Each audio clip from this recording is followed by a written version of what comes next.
Welcome to this week's installment of Today and Tomorrow in Scottsdale with Don Henninger. I'm Don, and with me is my podcast partner and a man who has his finger on the pulse of Scottsdale. Oh, yeah. Kevin Maxwell. I thought you'd call me a grunt. I would never call you a grunt. Why would I call We you have a grunt? a military twist today. We do have, well, okay, maybe, well, that's true. Yeah. Maybe, but I'm thinking more from the health standpoint. Yeah, But, yeah, okay. Although I'm sorry I missed the excuse and the opportunity to call you a grunt. I won't do that again. Next episode. We got an amazing story today to talk to people about. I've been looking for this one for a while, yeah. With us today is Dr. Jesse Greer. He's a former Green Beret and Special Forces medic who operates a preventative health care center called Preamble that recently opened in Old Town Scottsdale. The center provides patients with the ability to see into their future and discover potential health risks and learn how they can get ahead of the problems that they may not know about yet.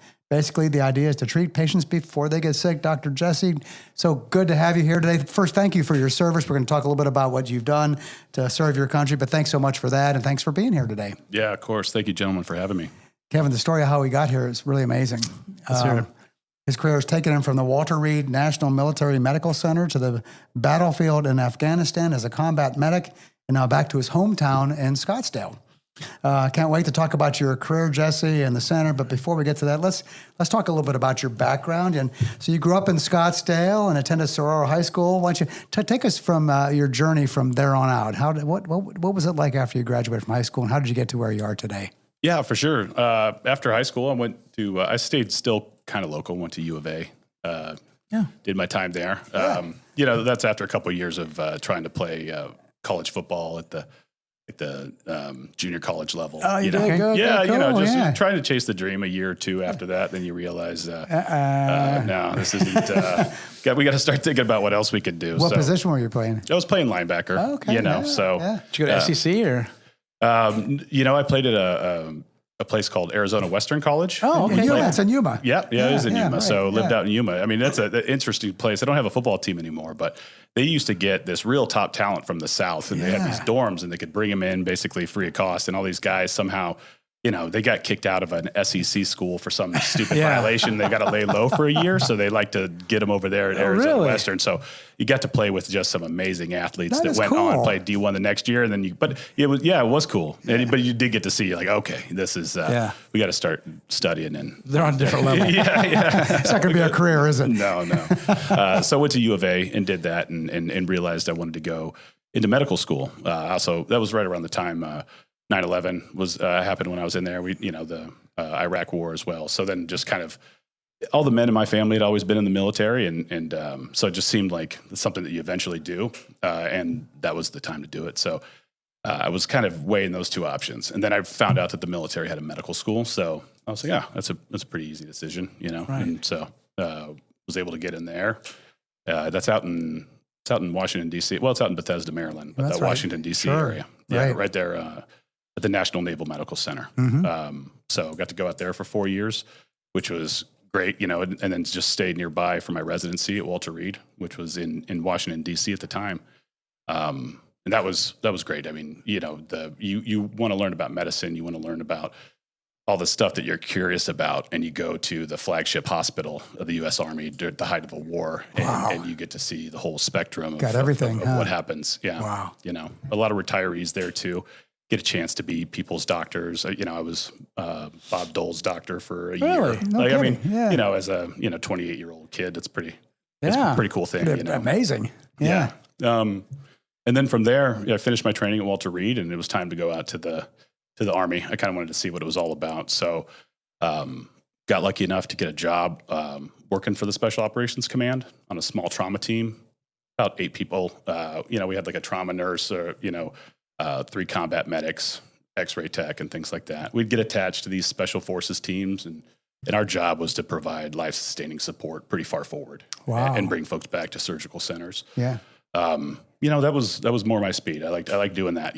Those previous 7 years, I don't think we really shot a gun in training. It's like everyone's like, oh, you're in the Army. Thank you for your service. Yeah. You're like, I haven't shot a gun in like 6 years. I live in a row house in Washington D.C. Right. You're welcome, I guess. Yeah. Again, that was my speed. So I just got this unique opportunity to take a year and a half off after that and go through the whole Special Forces qualification course. So I got to become a Green Beret. And then I spent the last 5 years as a doctor for him. Wow. In the line of duty in Afghanistan. Yeah. We deployed to Afghanistan. Several other places too. One of my favorite ones is we did 6 months in South Sudan. Oh, you did? Yeah. Wow. Okay. Yeah, there was a time where we were kind of helping the African armies hunt some warlords in the middle of the country there. But we got to go out there. Missions were pretty infrequent, and a lot of time in between. So going to hospitals in the middle of South Sudan and just seeing how many people have HIV or getting these super, super weird infectious diseases that you only read about in school. Right. Yeah. Really? Oh, wow.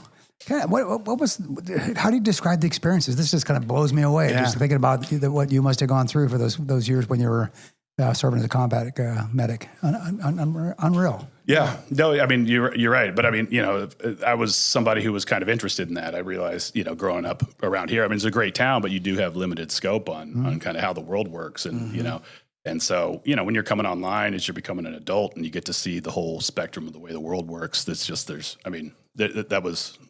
that was kind of what I was there for. And you get to see it. And it was huge growing opportunity.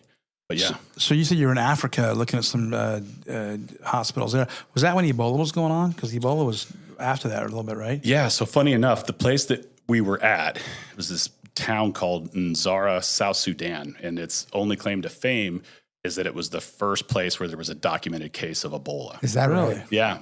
Yeah, this was back in like the 60s or 70s. Yeah. But there used to be a kind of a little colonial village there where they were farming cotton. And it was, completely like, all the stuff was gutted, but there was an abandoned kind of ghost town of all these old little English cottages, because they were out there farming, Ebola hit, and then it was just dead, So it was interesting. Yeah. I can only imagine what that whole experience would have been like. You saw a lot of the world, but you also saw some pretty tough circumstances, sounds like. Oh, yeah. Yeah, exactly right. I mean, seeing stuff like that, really kind of, just puts everything in perspective, right? And it's interesting how differently you kind of look at the world or things that, used to be so important aren't, and that's a huge, powerful thing. A lot of soldiers get that, especially when they go to war and they don't even know that that's what they're kind of experiencing, right? So it's hard sometimes, a lot of times for those guys to come back, for me even to come back, and then you have to, carry on conversations with people who have a perspective that was like completely blown out of your head, and you're always that center of conflict because it's different in your head and nobody else gets it. Right. And so that's pretty tough to deal with when it's always, kind of centering on you. Yeah. So. What's the percentage of like PTSD with combat vets? I mean, not with combat doctors, excuse me. So like, medical personnel as opposed to people in the front. Yeah. Well, so like the regular, I guess, physicians in the Army, they're usually, you don't let them wander too far. Yeah. They get in trouble. They trip on stuff and, accidentally shoot somebody in the leg. So they stay pretty far from that. But, the medical personnel, like, so like the medics, the enlisted personnel that provide that far forward medical care, those guys are integral part of the special forces teams. They're in there kicking doors in and exposed to everything else. They're just the ones that are that's their medical specialty. Yeah.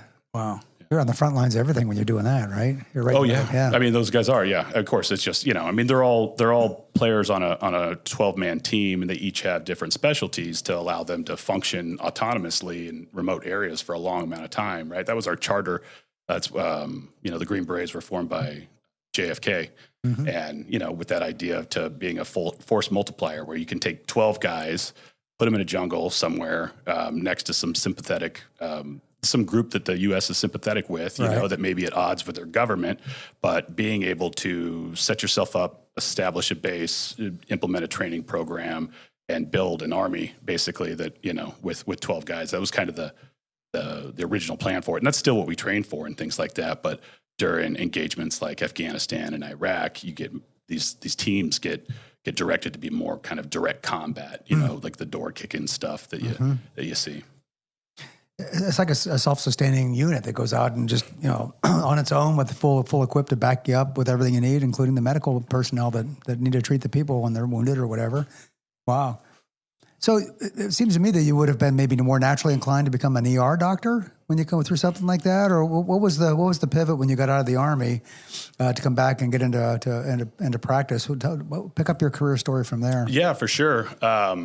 So I was getting out of the military. I trained in internal medicine. So, the civilian job for me that I was qualified to do really, which was like not much experience in the civilian world, but there's always jobs for internal medicine doctors at big hospitals and things like that to deal with the patients that have to stay there overnight, manage their pneumonia, helping out in the ICU, things like that. Right. So that was it. I was double the pay that I was making in the Army, my wife wanted to move back to Scottsdale, so I knew our bills were going to be a little bit higher, so you get a nice paying job at the hospital. And that's what I did. So I took a job. I won't mention the name, but one of the big ones, here. Mm-hmm. And man, I think I was there for about 48 hours before I was, what am I doing? Wasn't a fit? No, it was not a fit. Really? How so? Well, because a lot of the folks that we had there were, in bad shape, right? They were in patient-wise, you mean? Like health-wise, right? Okay. And a lot of them were repeat customers. They're kind of on this like slow circle of maybe like the next 5 years of their life, kind of going down the drain. But things are starting to pick up and get worse, right? So they're always coming in with similar things. They've kind of lost interest in doing any sort of like preventative measures, or there needs to be a heroic measure at that point to do something, and so it seemed quite futile. But I say like rearranging the deck chairs on the Titanic a bit, and it was the problem is that what I was doing in the Army for the last 5 years. So after I became a Green Beret, I was a battalion surgeon for a while, and we had these guys who'd been at war for 10, 20 years. And there was a lot of PTSD, and there was a lot of problems there. And we had a lot of guys that were sick.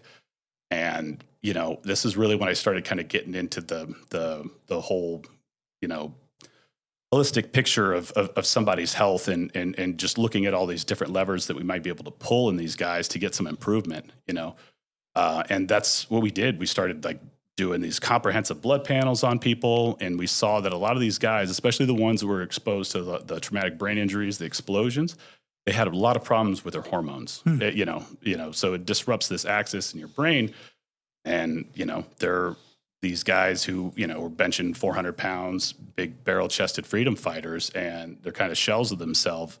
And what we saw was that these guys stopped engaging with their life. They weren't working out. And not only were their hormones low, their inflammation was high. They were getting these metabolic health issues. They were starting to get sleep apnea, and it was just going in the wrong direction. And the nice thing about having your patients be in your unit, right, is that they have to be there every day, and they have to do what the boss tells them, right? So we got some backing from the command on, that we had great resources like a college football team, like our own trainers, a big gym, nutritionist, and things like that. So you could really kind of devise these plans, and then they had to. They had to implement them. And they wanted to, but especially when you start treating their hormones and getting them in this stuff, the life that comes back into their eyes, re-engaging with their family, like into their job again, and that was. I was like, oh man, this is great. And then I didn't even realize kind of what we were doing until I got out. Got a job got it at the hospital, And Gotcha. One of the big hospitals. Yeah. B for big. Yeah, the big ones. Yeah. Anyways, and then I was like, okay, that is not what I want to do. So that's exactly what was I doing? How do we bring that to everybody else? Because it's pretty cool, and you can't find it anywhere, and there's more and more people that want to do this type of stuff. So I was like, this is what we're gonna do. What sticks with me when you talk about how you saw the life come back into their eyes. Yeah. That's got to be a moment where you just say to yourself, man, I can make a difference with people's lives in this stuff. Yeah. That provides you a mission right then when you see it. Yeah. So how did you transfer into, and we're going to talk about Preamble, your center here, because I'm fascinated by what you do there too. How did you moved from the big hospital into this area. Did you create this this clinic on your own? Was there something? Tell us about how that all evolved. Yeah, for sure. Well, I realized I needed to figure out how to do some business, and when you get out of the military after that long, you feel a little bit like a prisoner who got released. You don't really know how the civilian world works. I don't know what all the job titles. I didn't know what like any of these things mean, and you never really have to worry about the things that you do in the real world, or the civilian world, I should say. And so I knew I was a noob and a novice, and so the military has pretty good benefits as far as the GI Bill. So able to go study at Columbia for a little bit to get an MBA, just to see how the world works. Wait. Hang on a second. You're a Green Beret, combat vet, studied at Walter Reed. You have an MBA from Columbia? Well, I'm a few classes short. Okay. We started a business. We'll call it good. We started a business. You got it from us. Yeah, you got it from us. Thumbs up, man. Yeah. Yeah. And I probably, I'm not currently enrolled, but I was going through it. We started a business. The business started taking a lot more of my time, and I figured that was probably the point of business school. Yeah. So you saw the business opportunity, went to business school, and then came back and started the business? That's right. There was a small detour in there called COVID. Yeah. And, so we started helping out the state with some COVID testing and had a business, during the weird times that was, which was great. It gave us money to fund the business. And, once that was over and people wanted to start going outside, we went back to our original plan, which was to form this company. Kevin, he's an entrepreneur too. Yeah, right. So it's medic, Columbia MBA, entrepreneur. So we got the whole picture here right now. He's in the Denise Wilson League. Remember her from a couple weeks ago? I do, big time. The woman entrepreneur who started her own aviation business, 3 of them. One of the leading female aviators in the entire nation. Yeah, and then on the side started the Scottsdale Symphonic Orchestra. I think we found a counterpart to Denise right here. Yeah. Well, I'm fascinated by Preamble, what you do there. I mean, tell us what the program looks like and how you get people involved and into managing their health before they have problems. Yeah, for sure. I mean, it's probably best just to start off. Think of it as like a next generation executive physical, right? A lot of folks get the executive physicals at Mayo Clinic. Yeah, I've done that myself. Yeah, exactly. Yeah, and they're pretty good. But they haven't been updated. There's a lot more technology, a lot more knowledge that we have that we can get some pretty nuanced looks into the key aspects of people's health that are missed in some of those. And it's not that hard to do. So we start off with something like that, and it's a battery of blood tests. We measure body composition with body scans. We look at DEXA scans. Sometimes we'll do calcium scans on people's heart. But the big thing, we'll measure grip strength, cardiovascular fitness, put continuous glucose monitors on folks for 10 days. And you get all that data, and you can really pinpoint where people are on these important parts of their health.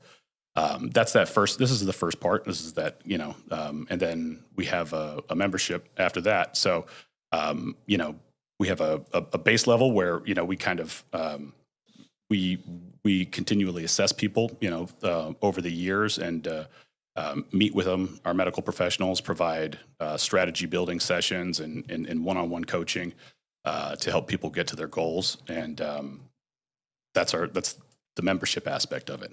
And we're able to provide these nice diaries of people who reverse these chronic conditions that are starting, It serves as good record that you're in continued health throughout these years, but then, you can also snag anything bad that pops up about as early as possible.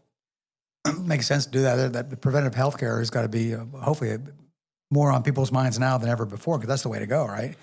Yeah, it definitely is on people's minds way more than before. There's a lot of good thought leaders out there, a lot of good content coming out about this, and people are really starting to take their health seriously, right? I mean, we've got more access to all this cool stuff, all these new meds, and our lifespan's getting shorter. So, right. People are kind of waking up and realizing this. So the second part of that, is it a workout regimen? Is it, so if somebody like Kevin and I both go to a gym, so we work out on a pretty regular basis. Does this replace that kind of deal, or is it complement, or how does that work? Well, yeah. I mean, it's going to directly affect your strategy for your nutrition and your exercise. So, I mean, there should always be. I mean, the exercise should continue. Of course, but based on the health of your body and then kind of what your big risks are, what your big priorities are, that exercise should be designed to augment that. So that's tough to know how to do, and I mean, it's and some guidance is usually needed on some of these changes, but. What's cool is making those changes and then seeing 4 months later, 6 months later, these, metrics that you can see with your eyes of your health improving. It's pretty powerful. I like the idea that you measure that stuff. That's one of the challenges, Kevin, I think, is even if you work out a lot, you don't really know if you're working out, doing the right stuff. Yeah. For whatever it may be in there that's a problem that you don't know about yet, Isn't it crazy how much advanced this stuff is getting? And probably where it was even 10 years ago. I'm sure that things you thought were, sound medical advice 10 years ago probably are outdated already, right? Oh, yeah, of course. This stuff, I mean, especially when, new medications, all these, new things that you've never heard of before. I mean, you can almost always guarantee that those things flash out. The time-tested solutions for all these things are things that you can read about in 1,000-year-old books and the wisdom that's been before us. Yeah. I mean, I've been reading about this. Was it OLP1 inhibitors? These things. That's crazy, right? The GLP-1s. GLP-1, the things like Ozempic, the weight loss drugs. Yeah, I mean, sweeping the nation. There's gonna be some long-term problems. Gotta be, from right? You think? Yeah. Well, if not in side effects that haven't been seen, like that aside, just the way that people are going to use them. Nothing comes for free. So, right. Where is the debt going to be paid here? And it's going to be paid in people who, weigh less than they did, but have less muscle on them, right. and just driving their metabolic health poor. And maybe it's better sometimes for these folks in the short run, for sure. I guess I can see that. But if you're not building those habits that you need to be able to sustain that kind of that new shape, I mean, that's where it all comes in, right? Yeah. And it's still too early, so there's really people don't know yet what the long-term effects of that stuff's going to be, right? Because it hasn't been around long enough. That's right, yeah. And it's just going to be used as a crutch way too many times when it should be more of like a supplementary tool or little boost here or something. Yeah, it'll be interesting. It'll be interesting to see what happens. So how do you stay up to speed on all the new technology that's flying around, whether it's medicine or technology or whatever it might be? How do you stay in front of all that? Yeah, I mean, it is all flying at you, and when you put your name out here, I mean, a lot of people kind of fly that stuff by you. You have to stay up on all the new research and things like that for sure. But if it's if it's one of these crazy kind of flash in the pan things, you can usually kind of have a heuristic to discount that, at least for now, and kind of wait to see how things play out and how more information comes about it. But I think it's important just not to be pulled by the nose from all these new things that comes out. Everybody's trying to sell you something, some new technique, right. Some new tactic to add to your list, and it just gets confusing. So, what are some of the obstacles and challenges that you faced as you've gotten started? Now, we should say you're relatively new; it just opened in July. That's right. Yeah. And tell everybody where your center is again. Yeah. So we're on Craftsman Court here in Old Town Scottsdale. Okay. Yeah. So that's where we can access. You have a website on. We do. It's preamble.co. Okay, so there's something if people are interested in. Yeah, we've been working hard on that, and we got some kind of good descriptions of the type of stuff that we do. Cool. But yeah, I mean, we're getting launched. We opened in July, and limited it to about 40 patients, and we've been running them through and just building this, and it's been great. I mean, it's just really grown by word of mouth. Been able to get a sign up list. Been able to really start putting this thing together, and we've now had some time to see some pretty crazy improvements on a lot of these folks. When you put your business hat on, what are some of the obstacles and challenges that you've either faced or you see coming down the road for you? Yeah, that's a good question. I mean, the what we're doing is so kind of hands-on. It's such a boutique level analysis of this stuff. And that's just that's a high time utilizer, right? Yeah. But there's nothing out there that that really works. And so you just have to kind of build this thing that's right. But, how do you start taking something like this and moving it to a position where you don't have, one physician kind of limiting everything? How do you make this to a more scalable, something that you can put in the hands of many more people? Because this is, there's a lot of people out there that want this. Yeah, that makes sense. How big's your staff? I mean, what's that look like in terms of your operation? Yeah, we've got me. There's a PA. We have a couple clinic staff as well. But we're also a startup here too. So we've got a marketing department and an operations department as we grow and try to turn into the company that we want to be. Fascinating experience when you start a company up like that, Kevin, where you're dealing with healthcare and but plus you got to put your business hat on. You're an entrepreneur at the same time. You got to raise money for the clinic and make it all work, right? That's right. Are you trying to recreate what you saw back when you were talking about putting the light in their eyes again? Are you trying to recreate that? Yeah, that's what I want to do. Exactly. Okay. Yeah. That could be a mission statement. Sounds to me like we want to put the light back in people's eyes. Yeah. I mean, that's pretty powerful, right? I don't need to know much more than that to get jazzed about something like that. That's pretty cool. Yeah. Have you had some, I'll ask it in both ways. Have you had some other sort of more traditional healthcare providers that either look to collaborate with you or are sort of against what you're doing? How does this fit into the environment of the healthcare industry, if you will? Yeah, I mean, it doesn't fit into the standard model for sure. I think one day it will be because enough people are going to like this stuff, and then the insurance will go where the money is eventually, right? Yeah. But no, I mean, for the physicians are some of our kind of biggest fans. I mean, they're our clients. They come in, they love this stuff. It's at a level deeper than we were taught in medical school, and and so everybody that's actually one of our biggest fan groups, and folks that also like to come to us like these. There's a lot of biohackers, or there's a small contingency, I should say, of people who just really are interested in kind of maximizing their health. A lot of these guys are like 30, Silicon Valley type dudes, Right. But and great, and so these are the guys that are studying every book and every podcast, and those guys don't even have a place to go do this type of stuff and get this, Really? So they come through our place, and again, those are some of the easiest clients because they know so much. I can usually give them like 3 big ahas, and then they're just self motivated, and it's a cool experience there too. Yeah. Wow, that's neat. Yeah. So, is there an age where you're getting to be too old to take advantage of this?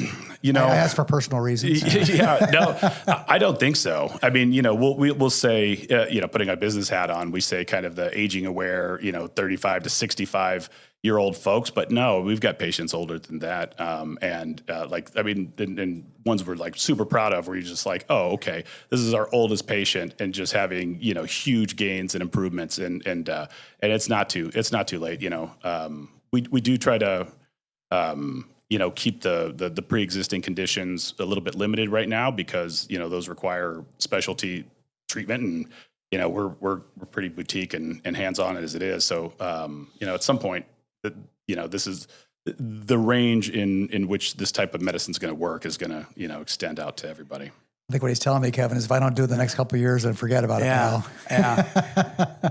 I'm fascinated by this. This is great. Yeah, we'd love to have you guys in. Yeah. No, I think I'm going to do it. So 40 patients so far.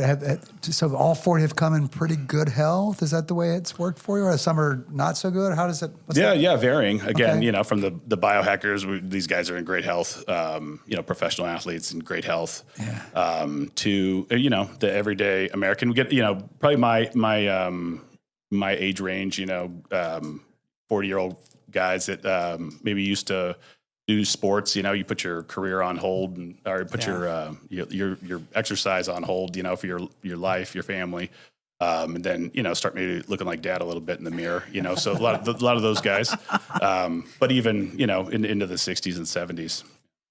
You think about it, Kevin. view this from personal experience. You're in your 40s, you gain 1 pound a year. Oh, yeah. All of a sudden you look back, you gained 28 pounds. And it's hard to get. Where's that come from, man? What the heck? And then try to get rid of it. Yeah, the older you get, the harder it is to get off, right? That's exactly right. And the older you get, the more time you have to have dedicated towards some active movement and this type of stuff. It increases. It's not fair, right? But the older we get, to maintain that level of cardiovascular fitness and function, you have to actually do more time. So a patient comes in, if they're not willing to really engage in step 2 of your process, then it's really not worthwhile, right? Well, yeah, I mean, that's mindset, right? And people have to be in the right places. Yeah. And that's why we offer kind of 2 tiers of this service, because, there's the tier of hey, like I'm kind of watching, or I'm dipping my toe in here. I want to know, I want to keep an eye on this. And then there's the folks who heard the call, they're ready to cross the threshold and start and do this. And those are 2 different archetypes, and working with those types of folks it's interesting, So if you come in and you test out like in perfect health, right, which probably has never happened, I imagine. I mean, we've gotten some pretty healthy guys, but I mean, there's always kind of, even in those cases, like that's why we think of ourselves also as the performance, because these guys kind of really they go, okay, I'm in great health, but there's like things that aren't optimized, right? And they want to do stuff like that. Always room to improve.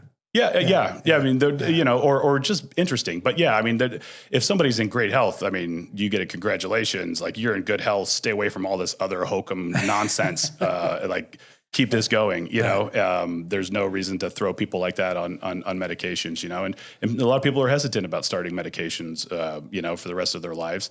And that's fine. I don't beat people over the brow with like any of this type of stuff, but we can also take really deep looks into see how at risk you are for something like heart disease. Yeah. Are you a guy who has super clean arteries?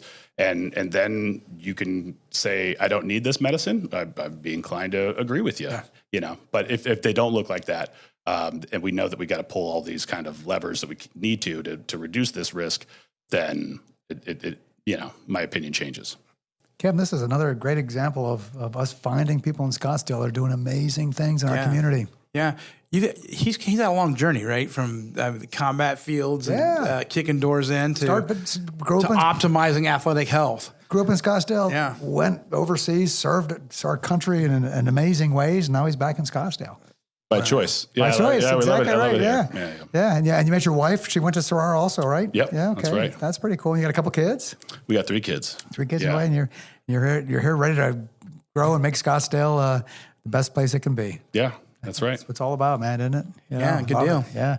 Any more questions for him? No, thanks. I'm so glad we got to meet you today and get to your story. My pleasure. Well, our thanks most certainly to Jesse Greer for your amazing service for our country, first of all, and then your amazing service for what you're doing here in Scottsdale. And I hope people take up hear what your story is and take up the idea to come pay you a visit at your clinic. So that's fantastic. And so I hope you all get a chance to do that. So thanks to all of you for listening too. And please, if you're enjoying our podcast, share them with your friends and go visit the Preamble Clinic as well. It's a cool place, man. I'm going to be there for sure. See you next time for Today and Tomorrow in Scottsdale.